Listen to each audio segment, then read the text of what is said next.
नमस्कार दोस्तों, के एग्ज़ाम फाइट में आपका स्वागत है। कैसे हैं आप सभी? उम्मीद है आप सभी सही होंगे और आपकी यूपी पीसीएल टीजी2 की तैयारी अच्छी चल रही होगी। दोस्तों, यूपी पीसीएल टीजी2 को ध्यान में रखते हुए हमने इलेक्ट्रीशियन थ्योरी से एक महत्वपूर्ण सीरीज स्टार्ट की है, जो कि दोस्तों ये सीरीज यूथ कंपटीशन के बुक से लिए गए प्रश्नों की है। दोस्तों, हमने ऑलरेडी 2 टॉपिक कंप्लीट करा दिया है, जो कि डीसी मोटर और डीसी जनरेटर। अगर आपने उन्हें नहीं देखा है तो प्लीज़ प्लेलिस्ट में चेक करें और उन्हें ज़रूर देखें। ये हमारा जो टॉपिक चल रहा है दोस्तों, ये 3 फेज इंडक्शन मोटर का दूसरा टॉपिक है। पहला टॉपिक हमने दूसरा पार्ट है। पहला पार्ट हमने ऑलरेडी अपलोड कर दिया है। अगर आपने उसे नहीं देखा है तो प्लीज़ उसे ज़रूर देखें। चलिए आज हम प्रश्नों को शुरू करते हैं, जो कि आज का हमारा पहला प्रश्न होगा 99 से। हमने ऑलरेडी 98 प्रश्न कल अपलोड कर दिए हैं। चलिए शुरुआत करते हैं। किसी त्रिकली प्रेरण मोटर में जब हम स्टेटर वाइंडिंग को सप्लाई देते हैं तो कॉइल में धारा के कारण स्टेटर में डेड डैश निर्मित हो जाता है। राइट आंसर दोस्तों ऑप्शन नंबर बी, चुंबकीय फ्लक्स। चलिए अगले प्रश्न पर चलते हैं। दोस्तों, अधिक जानकारी के लिए आप डिस्क्रिप्शन खुद से चेक कर सकते हैं। दोस्तों, आपकी परीक्षाएं नज़दीक आ रही हैं, प्लीज़ अधिक से अधिक तैयारी करें ताकि आपका सिलेक्शन उसमें हो सके। यूपी पीसीएल टीजी2 की जैसी परीक्षा और डीआरडीओ की काफ़ी नज़दीक आने वाली हैं। दोस्तों, डीआरडीओ की लगभग दोस्तों दिसंबर के लास्ट में या जनवरी के फर्स्ट वीक में होने की संभावना है। चलिए हम अपने प्रश्न को शुरू करते हैं, जो कि हमारा प्रश्न है स्वचालित स्टार डेल्टा स्टार्टर में कितने कंडक्टर्स का उपयोग किया जाता है। राइट आंसर 3 कंडक्टर यानी 3 कंडक्टर्स का उपयोग करते हैं। दोस्तों, हमारी परीक्षाएं नज़दीक हैं, इसलिए हम अधिक जानकारी नहीं दे रहे हैं। अगर आपको ज़्यादा जानकारी चाहिए तो डिस्क्रिप्शन आप खुद से चेक कर सकते हैं। अगला प्रश्न है किसी स्टार्टर में 230 वोल्ट रेटिंग वाले एनवीसी कॉइल निम्नलिखित में से किसके साथ जुड़ा होता है। राइट आंसर दोस्तों सिंगल फेज और न्यूट्रल से। चलिए अगले प्रश्न पर चलते हैं, जो कि आपका अगला प्रश्न दिया हुआ है स्लिप रिंग इंडक्शन मोटर में रोटर करंट आवृत्ति निम्नलिखित में से किस पर निर्भर करती है। राइट आंसर ऑप्शन नंबर ए, स्लिप की मात्रा पर। दोस्तों, अधिक जानकारी के लिए दोस्तों यहाँ पर आप देख सकते हैं क्या क्या जानकारी दी हुई है। अगला प्रश्न है, जो कि आपका अगला प्रश्न दिया हुआ है किसी स्टार्टर को चुनते व इंसुलेट करते समय किन किन बातों या कारक पर विचार नहीं किया जाना चाहिए। राइट आंसर दोस्तों मोटर का आकार पर विचार नहीं किया जाना चाहिए, और बाकी लोड का प्रकार व स्टार्टिंग आवृत्ति और मोटर की वोल्टेज रेटिंग और मोटर की करंट रेटिंग इन पर सब पर विचार करना चाहिए। चलिए अगले प्रश्न पर चलते हैं, जो कि आपका अगला प्रश्न दिया हुआ है डीओएल स्टार्टर द्वारा शुरू किए जाने वाले किसी 3 फेज प्रेरण मोटर में लघु परिपथ दोष यानी शॉर्ट सर्किट के विरुद्ध सुरक्षा किसमें दी जाती है। राइट आंसर बैकअप फ्यूजेस में। अगले प्रश्न पर चलते हैं, जो कि आपका अगला प्रश्न दिया हुआ है यदि आम मोटर को इसकी फुल लोड रेटिंग से ज़्यादा लोड देने पर इसकी स्लिप वृद्धि पर क्या प्रभाव पड़ेगा। राइट आंसर दोस्तों प्रभाव बढ़ता है, जो कि दोस्तों आप देख सकते हैं यहाँ स्लिप रिंग का फार्मूला दिया हुआ है। काफ़ी आसान फार्मूला है, आपको ये सभी पता होगा। चलिए अगले प्रश्न पर चलते हैं किसी बहुकला प्रेरण मोटर में निम्नलिखित में से कौन सा गुण होता है। राइट आंसर स्वचालित गुण होता है। अगला प्रश्न है, जो कि आपका अगला प्रश्न दिया हुआ है एमजी सेट को संरेखित डेड डैश को समय यदि मोटर शाफ्ट मिलता है तो लोअर अवस्था क्यों किया जाता है। राइट आंसर मोटर स्तर को उठाने के लिए। अगला प्रश्न, जो कि आपका अगला प्रश्न दिया हुआ है स्क्वायरल केज इंडक्शन मोटर में यदि 2 रोटर बार ओपन सर्किट वाले बन जाते हैं तो रोटर पर क्या असर होगा, यानी क्या प्रभाव पड़ेगा। Right answer option number B, rotor शोर के साथ बहुत धीमी गति से चलेगा। अगला प्रश्न, जो कि आपका अगला प्रश्न दिया हुआ है 36 रन में क्लिंचर के बीच की दूरी निम्नलिखित में से किससे अधिक नहीं हो सकती है? राइट आंसर 10 सेंटीमीटर से अधिक नहीं हो सकती है।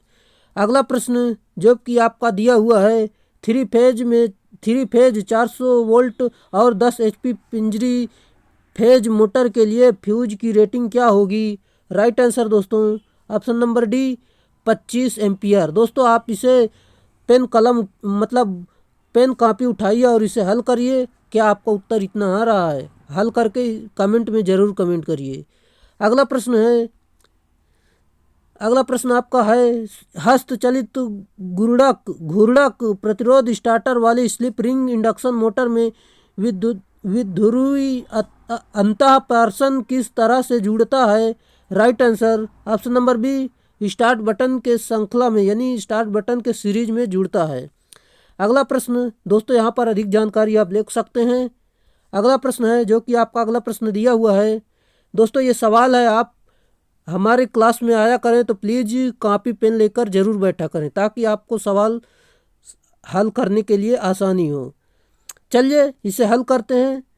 आप हल करें, मैं आपको बता देता हूँ। एक 5 किलोवाट यानी 5 किलोवाट 50 हर्ट्ज का ध्रुवी स्लिप रिंग प्रेरण मोटर 960 RPM तथा तुल्यकालिक गति 1000 RPM के साथ चल रहा है तो प्रतिशत सर्पण यानी स्लिप की गणना करें। दोस्तों यहाँ आपको गणना करना है कि इसकी स्लिप कितनी होगी। दोस्तों आप इसे हल करेंगे तो आपका यहाँ पर आंसर निकल कर आएगा 4%। अगर आप इसे नहीं हल कर पा रहे हैं तो प्लीज़ इसमें से देख लीजिए। अगला प्रश्न जो कि आपका अगला प्रश्न दिया हुआ है, बड़े आकार के 3 फेज प्रेरण मोटर की स्लिप का मान क्या होगा? राइट आंसर दोस्तों ऑप्शन नंबर बी 1.5 से 2.5%, जो कि यहाँ पर अदर डिटेल देख सकते हैं। अगला प्रश्न जो कि आपका दिया हुआ है, स्क्वायरल केज इंडक्शन मोटर में प्रारंभिक टार्क डैश के कारण कम होता है। राइट आंसर दोस्तों ऑप्शन नंबर ए उच्च प्रारंभिक करंट और उच्च प्रारंभिक ऊर्जा घटक। अगला प्रश्न जो कि आपका अगला प्रश्न दिया हुआ है, रोटरों के सरल और मजबूत निर्माण के कारण और क्योंकि वे लगभग अटूट हैं, किस प्रकार की इंडक्शन मोटरों को आमतौर पर इस्तेमाल किया जाता है? Right answer squirrel cage rotor. अगला प्रश्न जो कि आपका अगला प्रश्न दिया हुआ है, प्रारंभिक प्रवाहित धारा शुरुआत में डैश में उच्चतम होती है। राइट आंसर स्क्वायरल केज प्रेरण मोटर में। अगले प्रश्न पर चलते हैं जो कि आपका अगला प्रश्न दिया हुआ है। दोस्तों अभी तक हमारे चैनल को आपने सब्सक्राइब नहीं किया है तो प्लीज़ चैनल को सब्सक्राइब जरूर करें। एक स्लिप रिंग प्रेरण मोटर डैश क्या होगा? राइट आंसर दोस्तों ऑप्शन नंबर ए में डैश एक स्लिप रिंग मोटर प्रेरण मोटर में उच्च तांबा यानी कॉपर हानि होती है, उच्च कॉपर हानि होती है। अगला प्रश्न जो कि आपका अगला प्रश्न दिया हुआ है, यदि 6 पोल इंडक्शन मोटर के स्टेटर की आपूर्ति की आवृत्ति 50 हर्ट्ज है और रोटर की आवृत्ति 2 हर्ट्ज है तो स्लिप की प्रतिशतता क्या होगी? Right answer option number C 4%, जो कि आप हल करके इसे जरूर आंसर निकालें। अगला प्रश्न है जो कि आपका अगला प्रश्न दिया हुआ है। दोस्तों पेन कलम पेन कॉपी लेकर जरूर बैठें क्योंकि इसमें काफ़ी ज़्यादा सवाल हैं ताकि आप उन्हें हल कर सकें। घूमता हुआ एक 2 किलोवाट 230 वोल्ट और 50 हर्ट्ज इंडक्शन मोटर में 0.7 लैगिंग पावर फैक्टर को 60% की दक्षता है तो मोटर द्वारा लिया गया करंट कितना होगा? राइट आंसर दोस्तों ऑप्शन नंबर डी 20.4 एम्पियर होगा, जो कि दोस्तों यहाँ से आप देख सकते हैं कैसे हल किया गया है। अगले प्रश्न पर चलते हैं। दोस्तों ये भी सवाल है, आप इसे ज़रूर हल करिए और हल करके इसका आंसर निकाल कर कमेंट जरूर करिए। 6 पोल 3 phase star connected induction motor 600 volt और 50 हर्ट्ज पर चलता है। इसमें प्रति फेज 0.04 ओम का रोटर प्रतिरोध है और प्रति फेज 0.5 ओम का स्टैंड स्टील प्रतिघात है। मोटर की वह गति क्या है जिस पर टार्क अधिकतम होगा? दोस्तों इसे आप हल करेंगे तो आपका आंसर आएगा 920 RPM, जो कि यहाँ पर देख सकते हैं अगर आप नहीं हल कर पा रहे हैं तो। चलिए अगला प्रश्न है, जो कि आपका अगला प्रश्न दिया हुआ है, फेज की संख्या चाहे जो भी हो, फील्ड टाइप के अल्टरनेटर में कितने स्लिप रिंग प्रयुक्त किए जाते हैं? राइट आंसर ऑप्शन नंबर ए 2 स्लिप रिंग। दोस्तों परीक्षाएं आपकी काफ़ी नज़दीक आ रही हैं, इसलिए हम काफ़ी तेज़ से इस सीरीज को कंप्लीट कर रहे हैं ताकि आपका परीक्षा से पहले एक बार सिलेबस ज़रूर कंप्लीट हो जाए, ताकि आपको रिवीजन करने में आसानी ज़रूर हो। चलिए हमारा अगला प्रश्न है, एक 3 phase 50 hertz induction motor 1440 RPM पर चलता है, मशीन के पोल्स की संख्या कितनी है? राइट आंसर दोस्तों ऑप्शन नंबर बी 4 होगी, जो कि दोस्तों यहाँ पर देख सकते हैं। अगला प्रश्न आपका है दोस्तों, एक एसिंक्रोनस मोटर का रोटर हमेशा किस गति से घूमता है? राइट आंसर दोस्तों ऑप्शन नंबर सी सिंक्रोनस गति से कम। अगले प्रश्न पर चलते हैं, जो कि आपका अगला प्रश्न है दोस्तों, यहाँ पर डिटेल आप चेक कर सकते हैं खुद से। अगला प्रश्न आपका दिया हुआ है, आपके पास अपनी दुकान पर निम्नलिखित सिंगल फेज इंडक्शन मोटर है, एक उपभोक्ता ऐसा एक मोटर खरीदना चाहता है जिसमें पूर्ण लोड पर उच्चतम पावर फैक्टर हो, आप किसका सुझाव देंगे? राइट आंसर दोस्तों option number C capacitor start capacitor run type का सुझाव देंगे। अगले प्रश्न पर चलते हैं, जो कि आपका अगला प्रश्न है दोस्तों, अगर वीडियो अच्छा लग रहा हो तो प्लीज़ लाइक ज़रूर करें और साथ में सब्सक्राइब कर लें और अपने दोस्तों में कम से कम 5 दोस्तों में से शेयर ज़रूर करें।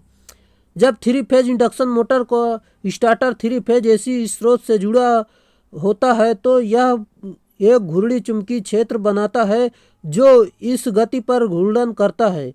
Right answer option number D synchronous गति।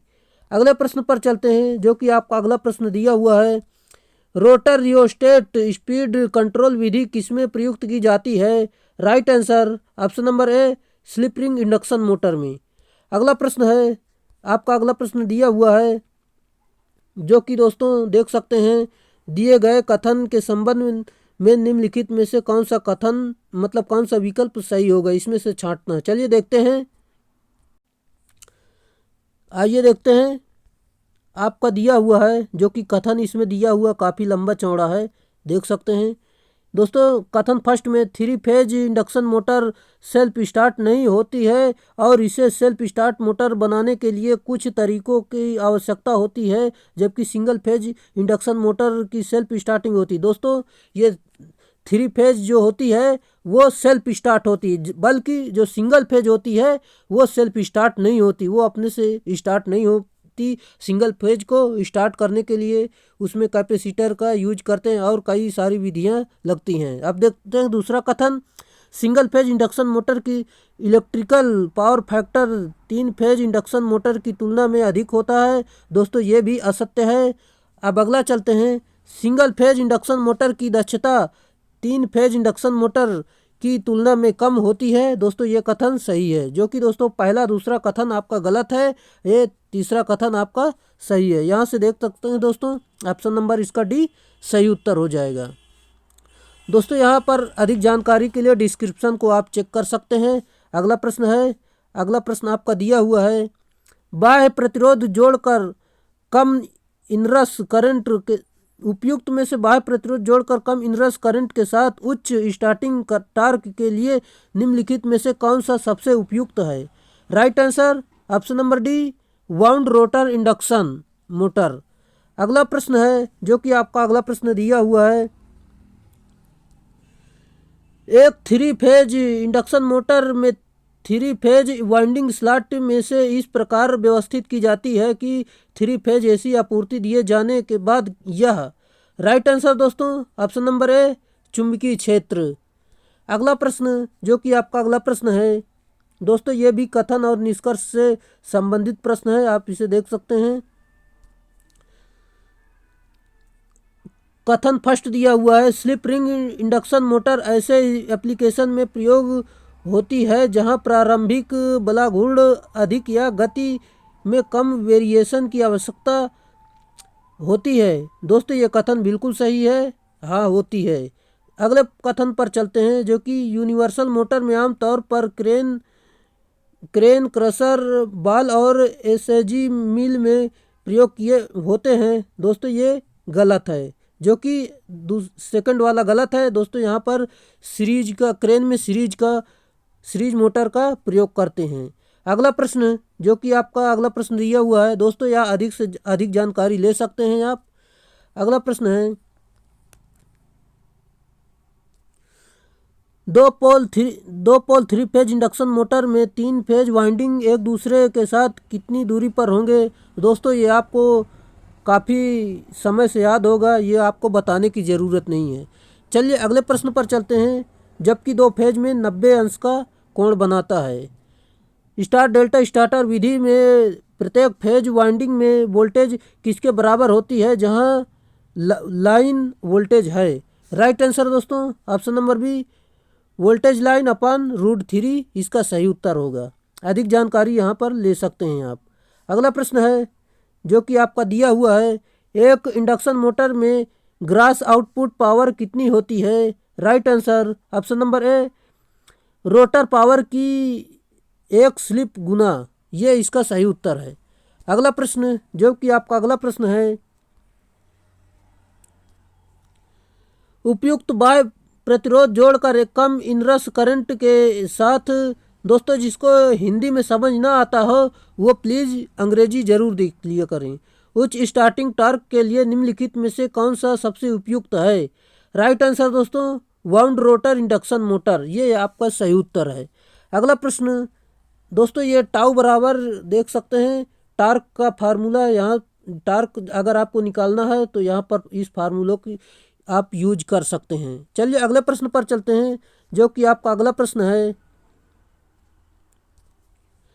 3 फेज इंडक्शन मोटर के बारे में निम्नलिखित में से कौन सा कथन सही है।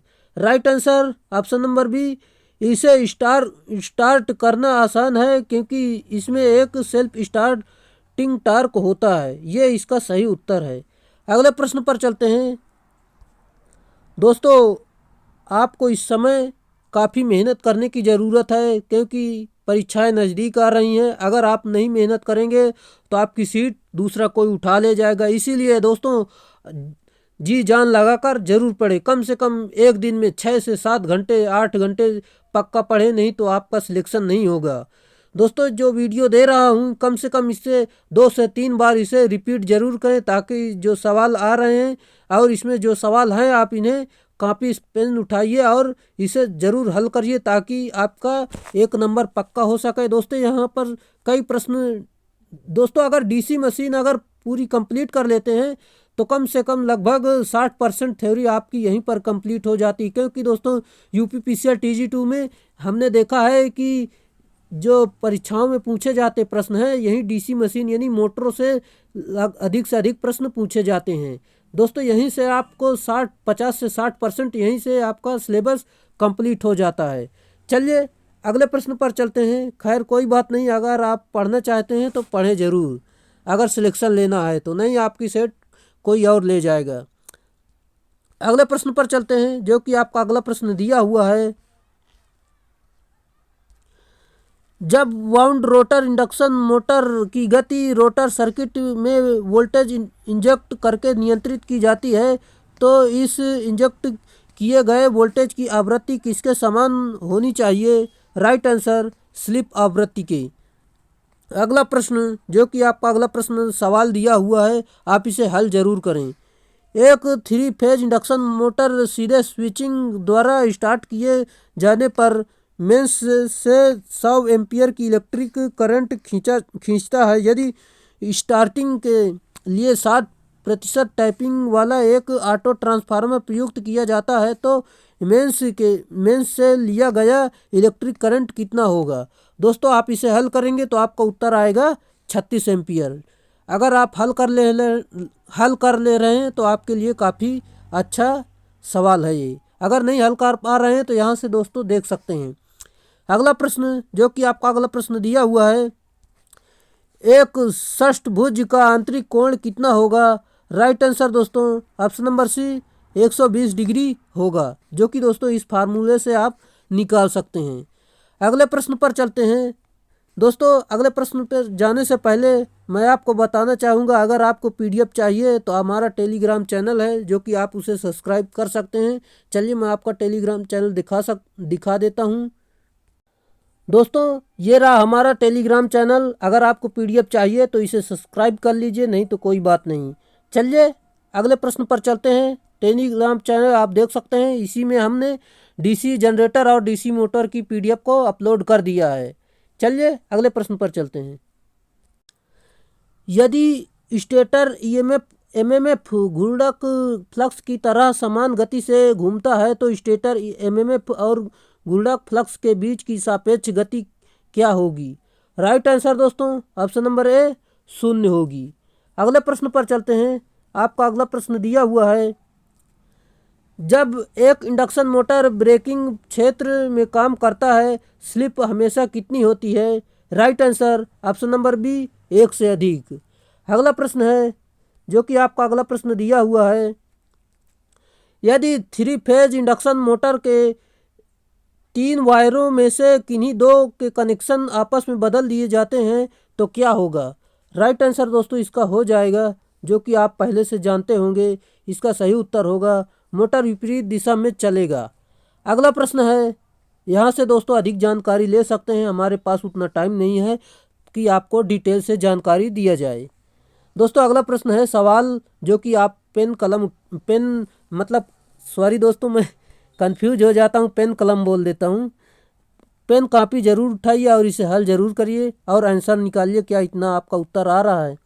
3 फेज 415 वोल्ट 15 HP जो कि यहाँ पर दिया हुआ है वैल्यू, और इसे आप हल करिए, कितना आपका आंसर, क्या ऑप्शन नंबर सी आपका सही उत्तर आ रहा है? 415 वोल्ट और 63 एम्पियर सही उत्तर होगा इसका। चलिए अगले प्रश्न पर चलते हैं। अगर दोस्तों आप नहीं हल कर पा रहे हैं तो प्लीज़ इसमें से देख जरूर लीजिए। अगला प्रश्न जो कि दिया हुआ है, एक 4 कंडक्टाइट क्या लिखा है, कंडक्ट ऑपरेशन के लिए किस प्रकार के 2 फुल कन्वर्टर्स की आवश्यकता होती है? Right answer option number A back to back जुड़े हुए। अगला प्रश्न जो कि आपका अगला प्रश्न दिया हुआ है, एक इंडक्शन मोटर के स्टेटर के घूर्णन चुंबकीय क्षेत्र की गति और सॉफ्ट घूर्णन के बीच का अंतर क्या होगा? राइट आंसर दोस्तों स्लिप होगी। अगला प्रश्न जो कि आपका अगला प्रश्न दिया हुआ है, आप देख सकते हैं, एक 3 phase induction motor self starting क्यों होती है? Right answer option number B एक 120 डिग्री फेज कोण द्वारा स्टेटर ऑफसेट वाइंडिंग के कारण। अगला प्रश्न जो कि आपका अगला प्रश्न सवाल दिया हुआ है, आप इसे हल जरूर करें।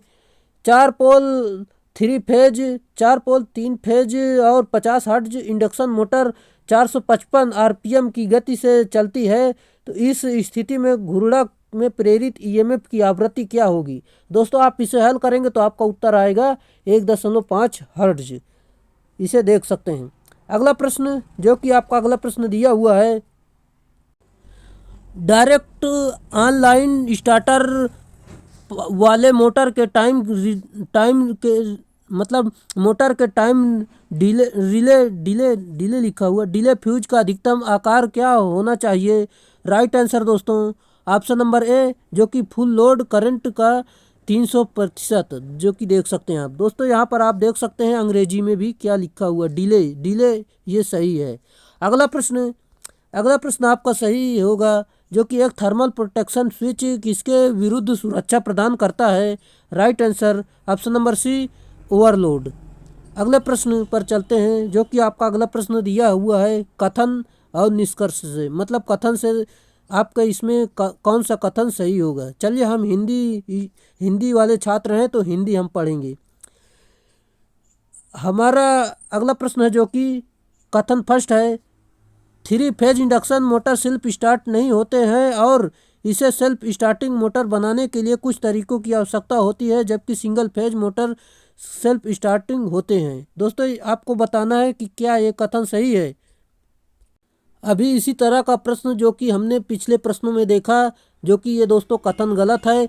3 फेज इंडक्शन मोटर जो होती है वो सेल्फ स्टार्ट होती है, जो कि सिंगल फेज होती है वो सेल्फ स्टार्ट नहीं होती है। अगले प्रश्न पर चलते हैं, मतलब अगला कथन है, सिंगल फेज इंडक्शन मोटर का electrical power factor 3 phase induction motor की तुलना में अधिक होता है। दोस्तों ये भी कथन गलत है। और अगला कथन की बात करते हैं, सिंगल फेज इंडक्शन मोटर की दक्षता 3 फेज इंडक्शन मोटर की तुलना में कम होती है। दोस्तों ये कथन बिल्कुल सही है।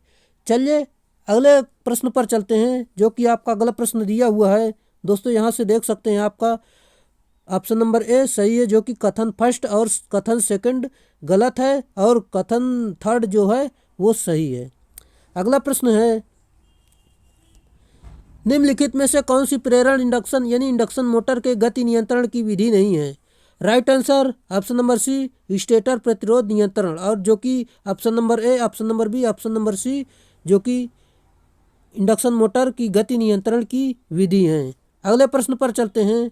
दोस्तों इतने विधियों से आप नियंत्रण कर सकते हैं। अगला प्रश्न, 50 हर्ट्ज की आवृत्ति पर 750 आरपीएम कोई गति से चल रही है 3 फेज इंडक्शन मोटर की में पोल्स की संख्या कितनी होगी।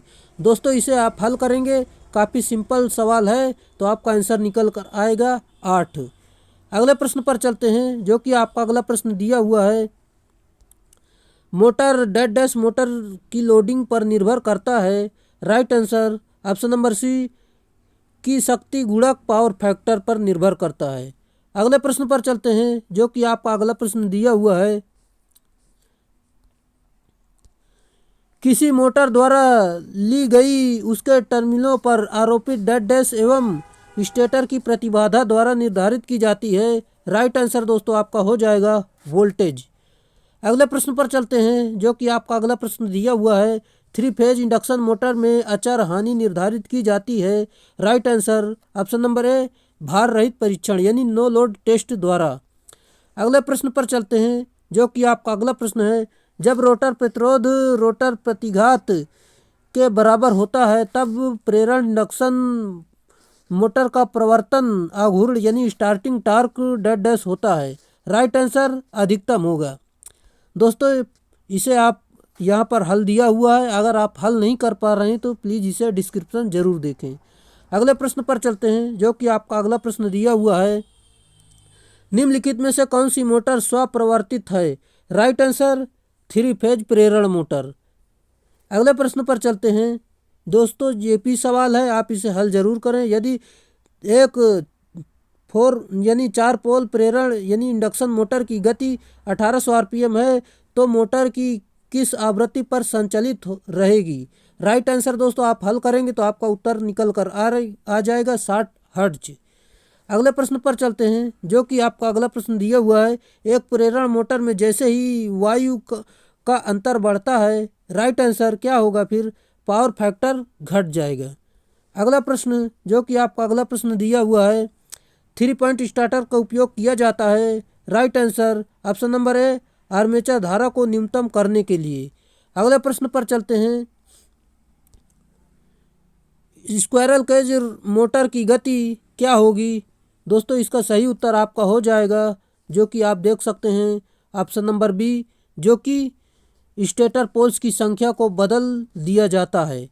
अगले प्रश्न पर चलते हैं। दोस्तों यहाँ पर सारी जानकारी दी हुई है, आप चेक कर सकते हैं। अगला प्रश्न,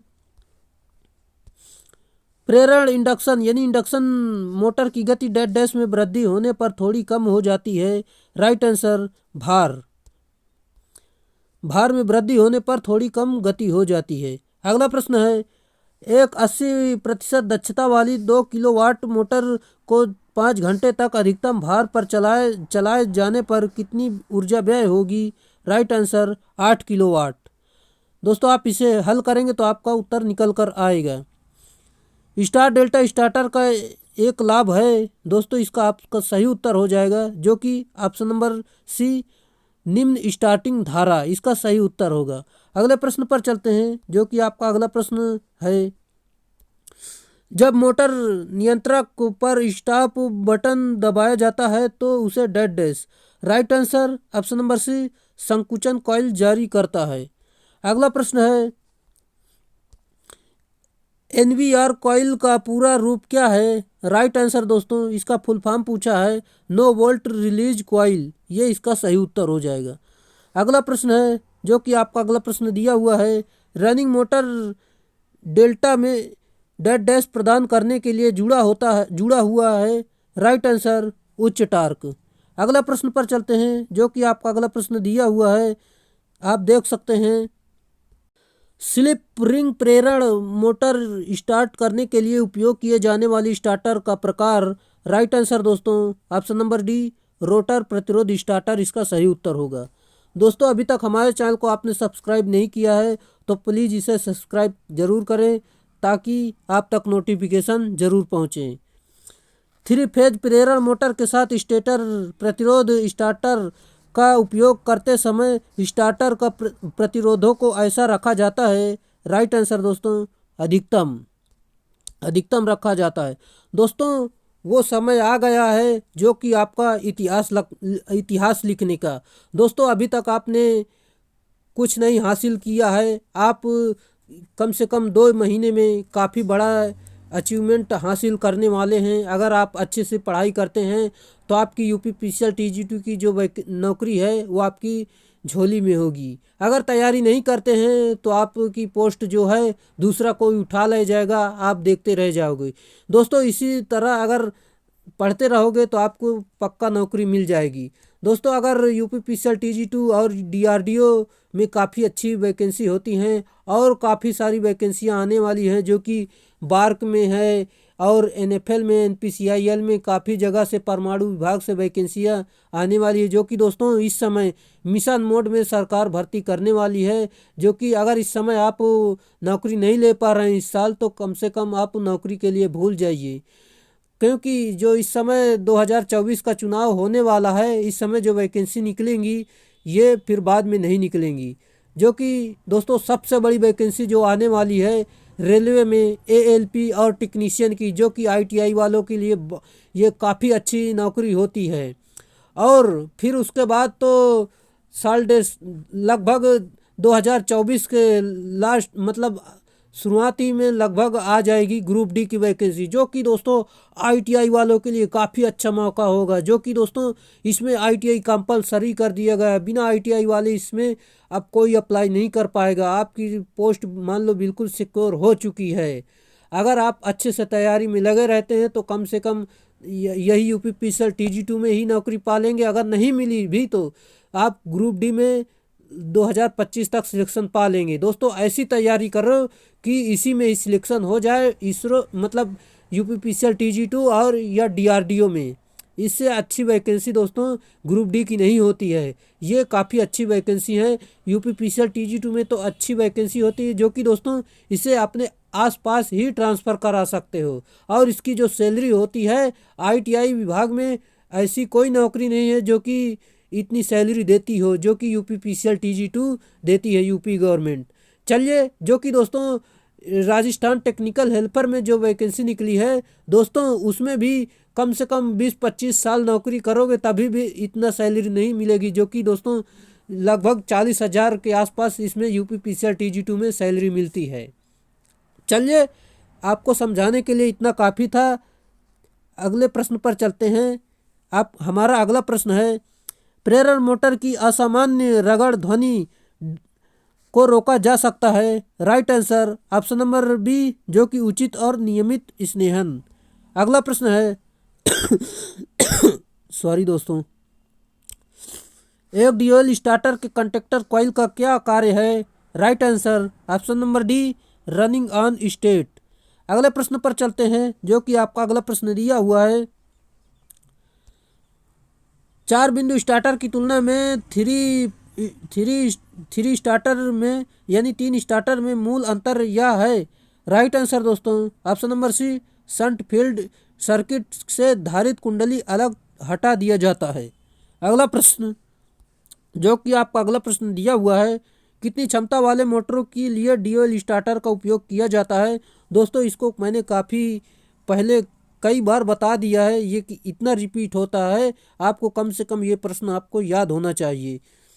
इसका सही उत्तर होगा 5 HP से कम, जो कि दोस्तों स्टार के लिए 20 HP तक और ऑटो ट्रांसफार्मर 20 HP से अधिक और रोटर प्रतिरोध स्टार्टर के लिए सिर्फ स्लिप रिंग मोटर के लिए होती है। अगला प्रश्न दिया हुआ है, 3 फेज मोटर में मापे गए वोल्टेज और धारा नीचे दिए गए हैं। Right answer option number B, जो कि आपका उत्तर निकल कर आएगा 3450। दोस्तों ये डाटा दिया हुआ है, आप इसे हल करें, आपका उत्तर इतना निकल कर आएगा। अगला प्रश्न दिया हुआ है, किस प्रकार के रोटर में रोटर पर लपेटे जाने वाले चालकों के लिए समांतर खांचों में युक्त बेलनाकार लैमिनेटेड कोर होते हैं। राइट आंसर दोस्तों इसका हो जाएगा, जो कि आपका दिया हुआ है option number A, squirrel cage rotor में। अगले प्रश्न पर चलते हैं, जो कि आपका अगला प्रश्न सवाल है, आप इसे हल जरूर करें। एक 4 पोल 3 फेज मोटर 50 हर्ट्ज की आवृत्ति विद्युत आपूर्ति पावर सप्लाई पर चलती है। उस गति की गणना करें जिस पर स्टेटर का चुंबकीय क्षेत्र घूमता है। Right answer 1500 RPM. आप इसे हल करेंगे तो आपका उत्तर इतना आ जाएगा। अगला प्रश्न है, जो कि दिया हुआ है, निम्नलिखित में से कौन सा 3 फेज मोटर के लिए सत्य है। राइट आंसर दोस्तों ऑप्शन नंबर बी, यह स्वपरिवर्तित है। अगले प्रश्न पर चलते हैं, जो कि आपका अगला प्रश्न है, पानी के पंप में प्रयुक्त मोटर होती है। Right answer option number D, induction motor. अगले प्रश्न पर चलते हैं, जो कि आपका अगला प्रश्न दिया हुआ है, निम्नलिखित में से कौन सा स्टार्टर मोटर को शुरुआत में अपनी पूरी गति से चलाने के लिए प्रयोग किया जाता है। राइट आंसर ड्यूअल स्टार्टर का उपयोग करते हैं। दोस्तों यहाँ से सारा डिस्क्रिप्शन आप चेक कर सकते हैं, काफ़ी बार मैंने आपको बताया है इन प्रश्नों को। निम्नलिखित में से किन इंडक्शन मोटरों में कम प्रारंभिक टार्क होता है। राइट आंसर स्क्वायरल केज में। अगले प्रश्न पर चलते हैं, जो कि आपका अगला प्रश्न दिया हुआ है, निम्नलिखित में से किस मोटर में रोटर कंडक्टर के लिए समांतर खांचे के साथ एक बेलनाकार लेमिनेटेड कोर होता है। Right answer squirrel cage rotor. अगला प्रश्न, जो कि आपका अगला प्रश्न दिया हुआ है, दोस्तों अभी तक हमारे चैनल को आपने सब्सक्राइब नहीं किया है तो प्लीज़ चैनल को सब्सक्राइब जरूर करें। एक पॉलीफेज इंडक्शन मोटर की गति हमेशा डेड डैश होनी चाहिए। राइट आंसर दोस्तों ऑप्शन नंबर सी, तुल्यकालिक गति से कम। अगला प्रश्न, जो कि दोस्तों निम्नलिखित में से किस पॉलीफेज इंडक्शन मोटर उच्च टार्क प्रारंभिक टार्क और उच्च ओवरलोड क्षमता के साथ लगभग स्थिर गति होती है। राइट आंसर दोस्तों option number D, double squirrel cage प्रकार। अगला प्रश्न, जो कि आपका अगला प्रश्न दिया हुआ है, निम्नलिखित में से किस ट्रांसफार्मर स्टार्टर में मोटर 15 HP तक का होती है। Right answer option number D, star delta starter में। ये प्रश्नों को मैंने काफ़ी बार आपको बताया है, आपको तो अब तक रट जाना चाहिए। निम्नलिखित में से किसमें शुरुआती धारा को एक ऑटो ट्रांसफार्मर का उपयोग करके घटाया जाता है। Right answer auto transformer starter. अगला प्रश्न है, जो कि यहाँ पर दिया हुआ है, एक पॉलीफेज इंडक्शन मोटर आमतौर पर डेड डैश होती है। राइट आंसर सेल्फ स्टार्ट होती है। अगला प्रश्न है, दोस्तों मुझे जुकाम बहुत तेज़ी है, इसलिए मैं प्रश्नों को काफ़ी ज़्यादा तेज़ खींच रहा हूँ, आप मैनेज कर लेना। स्टार डेल्टा स्टार्टर का प्रयोग निम्न में किया जाता है। राइट आंसर ऑप्शन नंबर ए, 3 फेज इंडक्शन प्रेरण मोटर यानी इंडक्शन मोटर में आप करते हैं, जो कि दोस्तों यहाँ पर देख सकते हैं काफ़ी दिया हुआ है, इसके मैंने कई बार आपको बताया है। DOL starter 5 HP, star delta 5 से 20 HP और ऑटो ट्रांसफार्मर 20 HP से अधिक, और स्लिप रिंग स्टार्टर के लिए केवल स्लिप रिंग मोटर के लिए प्रयोग किया जाता है, और डीसी शंट मोटर के लिए 2 स्टार्टर प्रयोग किए जाते हैं, जो कि 3 पॉइंट स्टार्टर और 4 point starter. DC series motor के लिए 2 पॉइंट स्टार्टर का प्रयोग किया जाता है। ये इसका सही उत्तर होगा ऑप्शन नंबर बी, जो कि देख सकते हैं। आपका अगला प्रश्न दिया हुआ है, एक यानी सिंगल फेज मोटर के स्टार डेल्टा स्टार्टर में। Right answer option number B, अनुप्रयुक्त वोल्टता प्रति फेज लाइन वोल्टता का 57.8% होता है। अगला प्रश्न, जो कि यहाँ पर दिया हुआ है, 3 फेज प्रेरण मोटर में कुंडली की संख्या फेज प्रति ध्रुव डेड डैश होता है। दोस्तों इसका सही उत्तर हो जाएगा जो कि आप यहाँ पर दिया हुआ है, आप देख सकते हैं ऑप्शन नंबर ए, कुंडली की कुल संख्या फेज की संख्या। दोस्तों कुंडली की कुल संख्या अपन फेज की संख्या गुणे ध्रुव की संख्या। दोस्तों ये सवाल कल भी रिपीट हुआ था जो कि मैंने आपको बताया था, आप यहाँ देख सकते हैं। अगला प्रश्न है जो कि यहाँ पर दिया हुआ है, निम्नलिखित में से क्या थ्री फेज प्रेरण मोटर के विद्युत डिग्री पर निर्भर करती है? Right answer option number B, ध्रुवों की संख्या। यहाँ पर देख सकते हैं इसका संबंध। अगला प्रश्न है, यह सलाह दी जाती है कि प्रेरण यानी इंडक्शन मोटर की लाइन सीधे शुरू करने के बजाय स्टार्टर का उपयोग करें क्योंकि? Right answer option number B, motor अपने पूर्ण भार पर भार धारा से 5 से 7 गुना ज़्यादा भार धारा लेती है। ये इसका सही उत्तर है। अगला प्रश्न है जो कि यहाँ पर दिया हुआ है, थ्री फेज स्लिप रिंग प्रेरण मोटर के लिए थ्री फेज प्रेरण मोटर स्टार्टर का कौन सा प्रकार उपयुक्त है? Right answer option number D, rotor प्रतिरोध स्टार्टर। दोस्तों वही बार बार सवाल घूम कर आ रहे हैं जो कि दोस्तों ये काफ़ी बार रिपीट होते हैं। अगला प्रश्न है,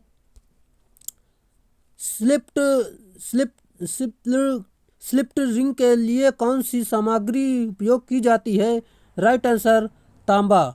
जबकि स्लिप रिंग के 2 सेगमेंट में बढ़ती है तब यहाँ स्लिप्ड रिंग कहलाती है। अगला प्रश्न, स्क्वायरल केज इंडक्शन मोटर में यदि 2 रोटर बार ओपन सर्किट वाले बन जाते हैं तो रोटर पर क्या असर होगा?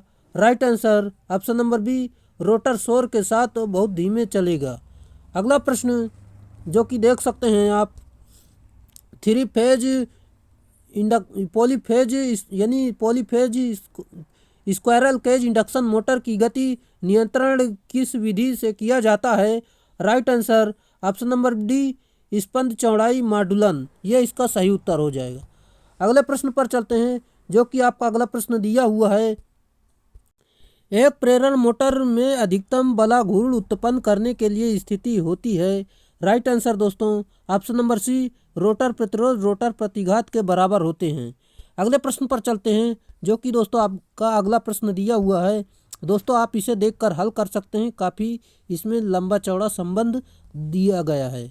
चलिए आप इसे देखकर समझ लेना जो कि बलाघूर्ण दिया हुआ है, बलाघूर्ण का फार्मूला दिया हुआ है और सारी जानकारी दी हुई है। अगला प्रश्न है, स्लिप रिंग प्रेरण मोटर प्रेरण के घुर्डी कुंडलन यानी रोटर वाइंडिंग के प्रतिरोध किस कारण से जोड़ा जाता है? राइट आंसर ऑप्शन नंबर ए, प्रारंभिक धारा कम करने और प्रारंभिक पूर्ण बल बढ़ाने के लिए। ये इसका सही उत्तर हो जाएगा। अगले प्रश्न पर चलते हैं जो कि आपका अगला प्रश्न दिया हुआ है, एक प्रेरण मोटर में रोटर धारा की आवृत्ति होती है। राइट आंसर ऑप्शन नंबर ए, स्लिप गुणे स्टेटर फ्रीक्वेंसी। ये इसका सही उत्तर हो जाएगा। अगला प्रश्न है जो कि दिया हुआ है, स्टार्टर का प्रयोग निम्नलिखित में से रोटर प्रतिरोध स्टार्टर का प्रयोग निम्नलिखित में से किया जाता है। राइट आंसर दोस्तों option number D, slip ring induction motor में इसका प्रयोग करते हैं। दोस्तों यही थे हमारे जो कि 199 प्रश्नों को हल किया जो कि दूसरे पार्ट में।